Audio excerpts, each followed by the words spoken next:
Hello, good morning to all. मेरा नाम अभिषेक नागर है और मैं आपको जो है भौतिक विज्ञान पढ़ाऊँगा, जिसको अपने फिजिक्स कहते हैं। अब ये जो फिजिक्स है वो एक विज्ञान का एक भाग है और विज्ञान का जो सबसे बड़ा भाग है वो फिजिक्स में आता है। ठीक है। अब भौतिक विज्ञान जो है वो आपने 9वीं क्लास में 10वीं क्लास में बहुत जगह पे आपने पढ़ा हुआ है, बराबर। तो कहाँ कहाँ पढ़ा है भौतिक विज्ञान, वो मैं आपको एक बार याद दिला देता हूँ। ठीक है। अब देखो यहाँ पे एक चित्र मैंने दिया हुआ है, फिजिक्स लिखा हुआ है, इसके पीछे बहुत सारे फॉर्मूले हैं। ध्यान से देखोगे इस चित्र को तो हर जगह पे कोई ना कोई फॉर्मूला तुमको देखने को मिलेगा। तो ये फॉर्मूले तुमने कुछ फॉर्मूले जो है वो 10वीं में भी पढ़े होंगे, कुछ फॉर्मूले जो है वो 9वीं में भी पढ़े होंगे। ठीक है।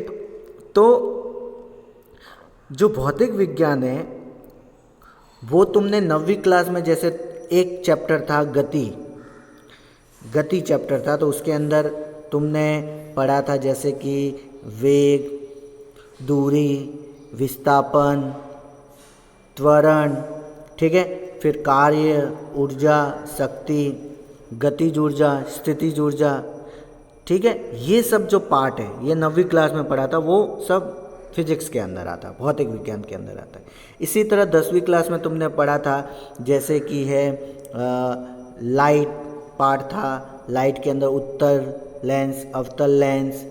फिर इसके बाद में तुमने पढ़ा था जैसे कि इलेक्ट्रिसिटी वाला चैप्टर पढ़ा था, फिर विद्युत चुंबकीय प्रेरण पढ़ा था। ठीक है। तो ये सब जो भाग है, ये सब जो पार्ट है वो फिजिक्स के अंदर आता है और फिजिक्स जो है वो साइंस का सबसे इम्पोर्टेंट पार्ट है। ठीक है। तो इसी के बारे में अपने पढ़ेंगे और फिजिक्स में अपने पहला चैप्टर स्टार्ट करेंगे और उस पहले चैप्टर का नाम है फिजिकल सराउंडिंग, जिसको अपने भौतिक जगत कहते हैं। ठीक है। अब चैप्टर नंबर 1 फिजिकल सराउंडिंग, भौतिक जगत, मतलब अपने आसपास के वातावरण में, जब अपने आसपास में चारों तरफ देखते हैं तो अपने को बहुत सारी चीज़ें दिखती है। जैसे कि मैं आसमान में देखता हूँ तो मुझे सूर्य दिखता है, चंद्रमा दिखता है, बादल दिखते हैं। ठीक है। तो मेरे दिमाग में ये सवाल आता है कि ये पृथ्वी, सूर्य, चंद्रमा, बादल, ये क्या है, किससे बना हुआ है। ठीक है ना। ये कैसे हो रहा है, बारिश कैसे हो रही है, हवाएं कैसे चल रही है, सूर्य से इतनी ज़्यादा ऊर्जा कैसे आ रही है। तो ये सब जो बातें हैं, इन सब के सवाल के जवाब कब मिलेंगे, जब अपने को भौतिक विज्ञान आता होगा या विज्ञान आता है। तो ये सब चीज़ों को पढ़ने के लिए विज्ञान का आना जरूरी है। ठीक है। अब जो भौतिक विज्ञान है वो विज्ञान का ही एक भाग है। ठीक है। विज्ञान की ये एक शाखा है। जैसे 10वीं में थे तो साइंस शब्द आता था, विज्ञान, लेकिन जैसे अब 11वीं में आए तो उस साइंस के अंदर 3 भाग हो गए। एक हुआ फिजिक्स, जिसको भौतिक विज्ञान बोलते हैं, दूसरा केमिस्ट्री, जिसको रसायन विज्ञान बोलते हैं, और तीसरा जो है उसको बोलते हैं जीव विज्ञान, बायोलॉजी। ठीक है। तो ये 3 भाग हो गए। तो फिजिक्स के अंदर भी बहुत सारे भाग हैं, उसी के बारे में ये चैप्टर जो है वो पढ़ना है। अब ये चैप्टर जो है वो बहुत ईजी है। ठीक है ना। पहला चैप्टर बहुत ईजी है और इसके अंदर से बहुत कम एग्ज़ाम में पूछते हैं। ठीक है। और वो क्या पूछते हैं एग्ज़ाम में वो मैं तुमको बताऊंगा। ठीक है ना। तो भौतिक जगत के अंदर आसपास के एनवायरनमेंट में जो भी कुछ चीज़ें अपने देखते हैं तो वो किसी ना किसी तरीके से भौतिक विज्ञान से जुड़ी हुई होती है। जैसे कि मान लो कि टेबल है, चेयर है, दरवाजे है, खिड़कियां है। ठीक है ना। तो अपने पूछते हैं कि टेबल जो है वो कौन सा है, अधातु है कि धातु है कि। ठीक है। जैसे दरवाजे किससे बने हुए हैं। ठीक है। पत्थर किससे बना हुआ है, मिट्टी किससे बनी हुई है, पानी के अंदर क्या होता है, ट्यूबलाइट क्यों जलती है, टीवी कैसे चालू होता है, टीवी कैसे बना। तो आसपास में बहुत सारी ऐसी चीज़ें होती हैं जिसके उत्तर अपने को पता नहीं होते, और उन सब का उत्तर कब मिलेगा, जब अपने को फिजिक्स के बारे में ज्ञान होगा, साइंस के बारे में ज्ञान होगा। ठीक है, तो ये चैप्टर में सबसे पहले अपने पढ़ेंगे कि विज्ञान, साइंस। ठीक है, तो विज्ञान है क्या। तो सिंपल लैंग्वेज में बताया हुआ है कि जो विज्ञान है, जिसको अंग्रेजी में साइंस कहते हैं, वो एक लैटिन भाषा का शब्द है, जिसमें उसका शब्द है सीटिया। ठीक है, सीटिया से साइंस बना हुआ है, और जिसका अर्थ होता है जानना। मतलब विज्ञान का मतलब होता है जानना, मतलब अपने को कोई भी चीज़ की जानने की कोशिश करना, वही विज्ञान है। क्योंकि जब तक कोई चीज़ को जानने की कोशिश नहीं करेंगे, तब तक अपने को नई कोई भी वस्तु का आविष्कार देखने को नहीं मिलेगा। ठीक है ना। अब जैसे कि मान लो कि तुमने पढ़ा होगा बचपन में कि न्यूटन जो था वो पेड़ के नीचे बैठा हुआ था। ठीक है, और पेड़ से एक एप्पल उसके नीचे आके गिर गया, उसके गोदी में आके गिर गया। तो उसके दिमाग में आया सवाल कि ये जो एप्पल था वो नीचे क्यों आया, ऊपर क्यों नहीं गया। ठीक है ना। और इसी का सवाल ढूंढने के लिए बहुत साल लगे, और फिर उसको पता चला कि एक्चुअली में पृथ्वी के अंदर एक तरह का बल होता है जिसको अपने गुरुत्वाकर्षण बल बोलते हैं, और वही गुरुत्वाकर्षण बल हर चीज़ को अपनी तरफ आकर्षित करता है। इसीलिए एप्पल जो था वो भी नीचे की तरफ आया। क्यों? क्योंकि धरती नीचे थी, गुरुत्वाकर्षण बल ने उसको अपनी तरफ आकर्षित किया। तो ये जो न्यूटन था उसने पेड़ के नीचे बैठा, और जब एप्पल गिरा तब उसको उसने ऑब्जर्व किया कि हाँ ये एप्पल नीचे क्यों गिरा। उसके जानने की कोशिश की, और जानने की कोशिश करने के बाद में ही अपने को उसको सफलता प्राप्त हुई। मतलब साइंस का मतलब ही होता है कि अपने को जानना। ठीक है ना, अलग अलग चीज़ों के बारे में जानना। तो साइंस जो है, विज्ञान की परिभाषा क्या है कि हमारे चारों ओर के तथ्यों और घटनाओं को सुव्यवस्थित अध्ययन विज्ञान कहलाता है। बराबर ना। मतलब अपने आसपास के जो भी तथ्य या कोई भी घटना है उसको समझ के उसके बारे में अध्ययन करना, उसके बारे में पढ़ना, वही विज्ञान है। जैसे न्यूटन का मैंने बताया, न्यूटन बैठा था, एप्पल गिरा, तो उसने सोचा कि भाई एप्पल क्यों गिरा, उसके बारे में उसने पढ़ा, समझा, अध्ययन किया, फिर उसको पता चला कि एप्पल को जो है वो क्यों गिरा।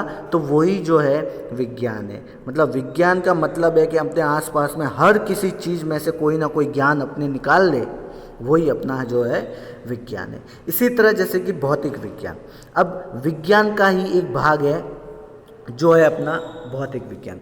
अब भौतिक विज्ञान जो है वो एक संस्कृत शब्द है। बराबर, भौतिक विज्ञान जो है, भौतिक जो शब्द है एक संस्कृत का शब्द है। ठीक है, जिसका मतलब होता है प्राकृतिक। प्राकृतिक मतलब नेचर, जो अपने आसपास में जो भी दिखते हैं, पेड़ पौधे, पानी, हवा, पत्थर, ये सब जो है वो प्राकृतिक चीज़ें। तो भौतिक का मतलब प्राकृतिक होता है, और इंग्लिश में जो है उसको फिजिक्स बोलते हैं। वो भी ग्रीक भाषा से निकला हुआ, जिसको बोलते हैं फूजिस। ठीक है, जिसका भी मतलब होता है प्रकृति।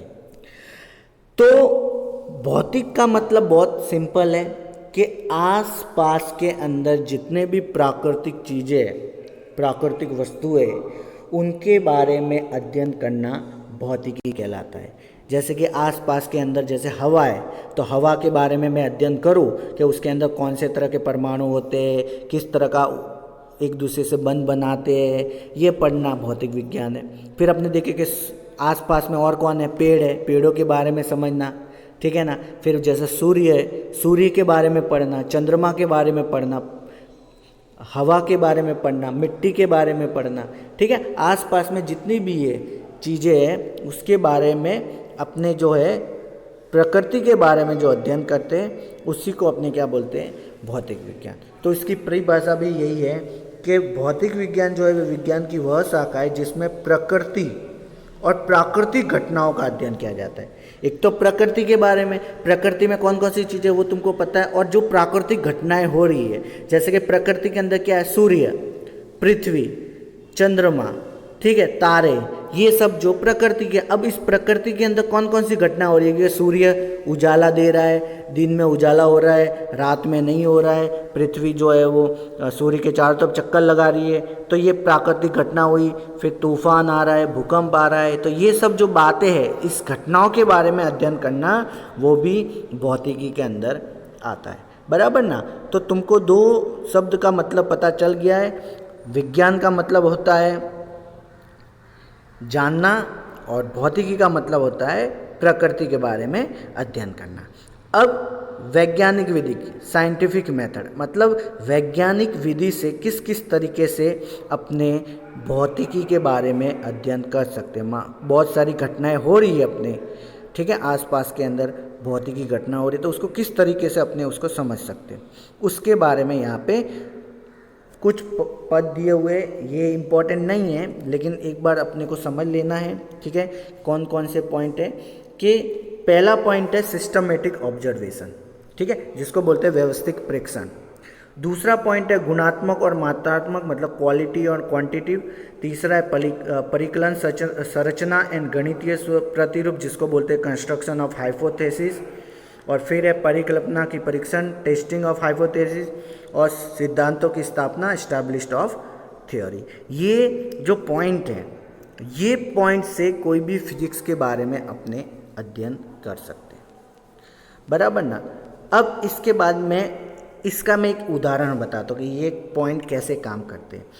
जैसे कि मेरे पास में एक बीज है, सीड है, ठीक है, बीज है। अब इस बीज जो है वो मुझे किसी ने दे दिया कि भाई ये बीज किसका है, पता करो कि एप्पल का है कि मैंगो का है कि किसका है, नहीं पता मुझे, मैंने पहली बार सीड दिया। अब उस सीड को मैंने क्या किया कि खड्डा खोदा, उसके अंदर मैंने फर्टिलाइजर डाला, पानी डाला, मिट्टी डाला, और उसको मैंने जो है थोड़े दिन के लिए रख दिया। तो सबसे पहले ये दिया, तो मैंने क्या देखा कि जैसे जैसे टाइम जाने लगा वो सीड जो है वो धीरे धीरे प्लांट में कन्वर्ट होने लगा, ठीक है, प्लांट बनने लगा।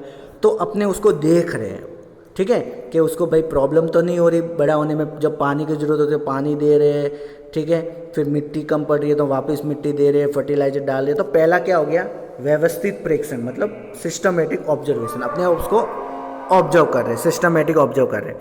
फिर इसके बाद में उसकी क्वालिटी के बारे में चेक करना कि उसकी अच्छी क्वालिटी का फर्टिलाइजर डाला है कि नहीं डाला, उसके अंदर जो सीड है, बीज है, वो अच्छी क्वालिटी का है कि नहीं है, बराबर। तो गुणात्मक का मतलब होता है अच्छी क्वालिटी वाला बीज और अच्छी क्वालिटी वाला फर्टिलाइजर डाला। फिर मात्रात्मक मतलब मैंने क्या किया कि कभी कभार क्या होता है कि एक सीड लगाते हैं तो वो मतलब डिस्ट्रॉय भी हो सकता है, तो मैंने साथ में बहुत सारे सीड लगाए, 100-200 सीड लगाए कि 100-200 सीड लगाऊंगा तो एटलीस्ट उसमें से 50-60 तो पौधे बनेंगे ना, सभी तो थोड़ी मरेंगे, कुछ तो पौधे बनेंगे। तो मैंने क्या किया, अच्छी क्वालिटी के सीड लिए और 100-200 सीड साथ में लगा दिए और साथ में उसका मैं ध्यान रख रहा हूँ, ठीक है। तो ये हो गया अपना क्वालिटी एंड क्वांटिटिव एनालिसिस। फिर उसका कंस्ट्रक्शन का मतलब है अब मैं धीरे धीरे वो प्लांट बड़ा हो रहा है, धीरे धीरे वो ट्री बन गया। अब इसके ऊपर धीरे धीरे फ्रूट आ रहे हैं। अब फ्रूट आने के बाद में अब मैं देखता हूँ कि भाई ये फ्रूट कौन सा है, तो वो हो गया कंस्ट्रक्शन ऑफ हाइपोथेसिस। फिर उस फ्रूट का मैं क्या करता हूँ, टेस्टिंग ऑफ हाइपोथेसिस, मतलब उस फ्रूट को देखता हूँ, टेस्ट करता हूँ, खाता हूँ कि ये टेस्ट फ्लेवर कैसा आता है। फिर मुझे पता चलता है कि ये तो लीचीज है, ये तो ऐसा फ्रूट है जो इंडिया में पैदा नहीं होता, ये तो फॉरेन में पैदा होता है। तो उसके बारे में अपने ने क्या किया, टेस्ट करने के बाद में उसकी थ्योरी मैंने बनाई कि हाँ ये वाला जो फल था वो तो इंडिया में पैदा ही नहीं होता, ये तो फॉरेन में पैदा होता है। इसलिए पहली बार अपने ने ये जो फल है इंडिया में उगाया है, तो अपने ने थ्योरी को क्या किया, इस्टेब्लिश किया, मतलब सिद्धांत को सिद्ध किया, मतलब मैंने इसको सही ठहराया कि हाँ ये एक तरह का सीड है और इससे ये वाला फ्रूट बना। तो इस तरह से सिस्टमेटिक से अपने इस सब पदों से अपने कोई भी भौतिकी के भाग को अध्ययन कर सकते, ठीक है ना। तो इन्हीं सभी भाग को अपने क्या बोलते हैं, वैज्ञानिक विधि, ठीक है ना। तो उसको वैज्ञानिक विधि कहते हैं, ठीक है। अब इसके अंदर है, इसके बाद में जो है इस भौतिक विज्ञान में कहाँ कहाँ इसका उपयोग कर सकते हैं, कितने भाग हैं। तो भौतिक विज्ञान के दो भाग हैं, ठीक है। एक है क्लासिकल फिजिक्स जिसको बोलते हैं चिरस्मत भौतिकी, दूसरा है मॉडर्न फिजिक्स, बराबर। तो फिजिक्स के भौतिक विज्ञान के दो भाग हैं, पहला क्लासिकल फिजिक्स और दूसरा है मॉडर्न फिजिक्स। अब तुमको याद रखना है कि क्लासिकल फिजिक्स जो होता है वो पुराना है, ठीक है ना। पुराना मतलब जब पृथ्वी बनी थी, जब अलग अलग तरह के बारे में अध्ययन कर रहे थे, तो स्टार्टिंग जो फिजिक्स पढ़ रहे थे वो क्लासिकल फिजिक्स में आता है। और अभी का न्यू टेक्नोलॉजी का जो फिजिक्स है, आधुनिक फिजिक्स है, उसको मॉडर्न फिजिक्स बोलते हैं, ठीक है। तो क्लासिकल फिजिक्स पुराना टाइप का है थोड़ा, और मॉडर्न फिजिक्स जो है वो नया है। अब सबसे पहले अपने क्लासिकल फिजिक्स के बारे में पढ़ते हैं। क्लासिकल फिजिक्स जो होता है, इसके अंदर कौन से तरह की फिजिक्स होती है उसके बारे में पढ़ते हैं। तो क्लासिकल फिजिक्स में 4 होते हैं फिजिक्स, ठीक है। एक तो होता है यांत्रिकी, दूसरा होता है वैद्युत गतिकी, दूसरा होता है प्रकाशिकी और चौथा होता है ऊष्मागतिकी। अब सबसे पहले यांत्रिकी क्या होता है। यांत्रिकी को इंग्लिश में बोलते हैं मैकेनिक्स।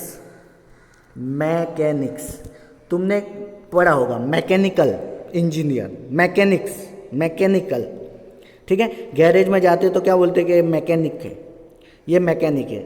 तो मैकेनिकल जो है, यांत्रिकी का इंग्लिश में बोलते हैं मैकेनिकल, और मैकेनिकल वर्ड कहाँ से आया, मैकेनिक से आया। और मैकेनिक को भी मैं छोटा करूँ तो मशीन, तो जो मशीनों को ठीक करता है उसको बोलते हैं मैकेनिकल, और मशीनों से बना है मैकेनिकल, ठीक है। तो यांत्रिकी के में क्या आते हैं, जो छोटे छोटे जो बड़े बड़े मशीन बने होते हैं वो छोटे छोटे पार्टिकल से ही बने होते, छोटे छोटे अणुओं से ही बने होते। तो उन छोटे छोटे अणुओं के बारे में अध्ययन करना वो यांत्रिकी के अंदर आता है, बराबर ना। जैसे मान लो छोटे छोटे परमाणु हैं या छोटे छोटे जैसे अणु हैं, वो अपनी जगह पे गति कर रहे हैं, ठीक है। तो उन गति के बारे में अध्ययन करना यांत्रिकी के अंदर आता है, ठीक है। फिर आता है वैद्युत गतिकी।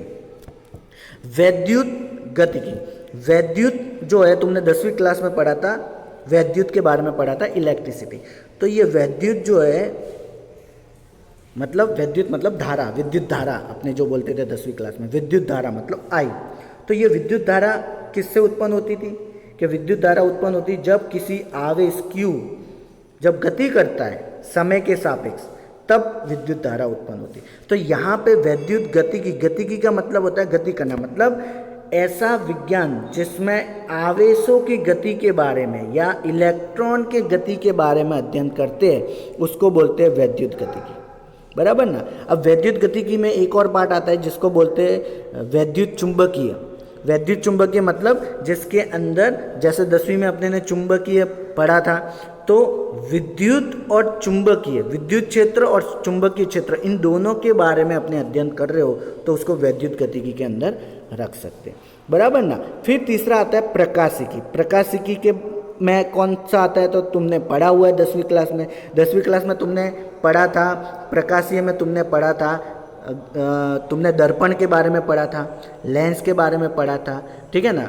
परावर्तन पढ़ा था, अपवर्तन पढ़ा था, वक्रीभवन पढ़ा था, ठीक है ना। तो ये सब जो चीज़ें हैं, ये सब चीज़ें प्रकाशिकी के अंदर आती हैं, ठीक है ना। तो प्रकाशिकी के अंदर जो 10वीं क्लास में तुम्हारे चैप्टर था, लेंस, दर्पण, ठीक है, फिर परावर्तन, अपवर्तन, फिर इसके बाद में वक्रीभवन, ठीक है, रिफ्रैक्टिव इंडेक्स, ये सब जो पार्ट है वो प्रकाशिकी के अंदर आता है। और सबसे लास्ट वाला जो भाग है वो है अपना ऊष्मागतिकी, ठीक है। ऊष्मा का मतलब होता है ताप, ऊष्मा का मतलब होता है ताप।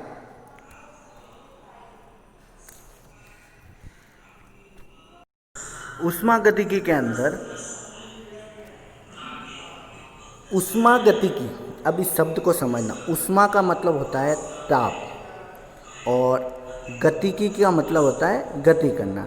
मतलब ताप जो है वो एक जगह से दूसरे जगह जाता है, गति करता है, तो उसके बारे में अध्ययन करने के लिए अपने ऊष्मागतिकी के चैप्टर को पढ़ेंगे, पार्ट को पढ़ेंगे। अब जैसे कि तुमने देखा है कि जैसे कोई भी ग्लास है, उस ग्लास के अंदर गर्म पानी भरा हुआ है, तो तुमको ग्लास के बाहर टच करते तो गर्म लगता है, तो वो जो ताप है वो उस ग्लास के बर्तन को पार करके उष्मा बाहर निकली, बराबर ना। अब इसी जगह पे मैं मान लो कि एक मिट्टी का ग्लास ले लूँ और फिर पानी भरूँ तो बाहर इतना गर्मीला नहीं लगेगा। और मैं थर्मस ले लूँ और थर्मस लेने के बाद में उसमें पानी भरते तो बिल्कुल गर्म नहीं लगेगा। तो तीनों कंडीशन में अलग अलग तरह से अपने को देखने को मिलता है। पहली कंडीशन में क्या हो रहा है कि ताप जो है वो एक जगह से दूसरी जगह स्थानांतरित हो रही है, इसलिए बाहर गर्म लग रहा है। दूसरे में क्या हो रहा है, थोड़ा ही ताप निकल रहा है तो कम गर्म। और तीसरे में वो ताप बाहर ही नहीं निकल पा रहा है, क्योंकि उसकी दीवार जो है अधातु से बनी हुई है, जिसकी वजह से ताप अंदर ही रह रहा है। ठीक है, तो इसके बारे में अलग अलग चीज़ों के बारे में, ताप की गति के बारे में अध्ययन करने के लिए अपने उष्मागतिकी के बारे में समझे। और ये उष्मागतिकी का जो पार्ट है तुम्हारे सेकंड सेम में जो है वो पूरा एक पूरा पार्ट ही है, तो उसके अंदर बहुत ही विस्तार से अपने आगे पढ़ेंगे। ठीक है, तो आज के लिए इतना ही है। ठीक है, अब तुमको क्या करना है कि ये जो अभी तक मैंने जितना भी पढ़ाया है उसका नोट्स की PDF जो है वो मैं ग्रुप में सेंड कर दूंगा। वो तुमको एक नोटबुक बनानी है फिजिक्स की, उस नोटबुक में ये जो जितना भी है वो तुमको लिखना है और अच्छे से लर्न करना है। देखो फिजिक्स जो है वो बहुत इजी है। ठीक है, पहला चैप्टर और दूसरा चैप्टर बहुत इजी है, तो तुमको जैसे जैसे मैं पढ़ाता हूँ वैसे वैसे स्टार्टिंग से ही तुमको पढ़ना जो है वो स्टार्ट कर देना है। ठीक है।